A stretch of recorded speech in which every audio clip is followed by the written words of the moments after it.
Você dá arroz ao seu gato, então você tem que saber dessas informações. Então, primeiro de tudo, o arroz é uma comida bem fácil de digerir.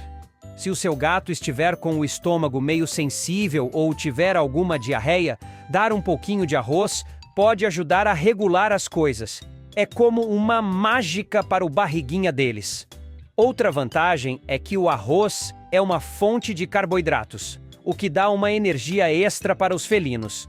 E óbvio, a gente sabe que eles adoram brincar e correr pelo casa, né? Portanto, um pouco de arroz na dieta não faz mal. E pode até ajudar a manter o pique. Agora, é claro que o arroz não deve ser a base da alimentação deles. Os gatinhos precisam de proteína de qualidade, então sempre bom lembrar que o arroz é só um acessório de vez em quando. Melhor ainda se for acompanhado de uma carninha. E para a galera que tem gatinhos com problemas urinários,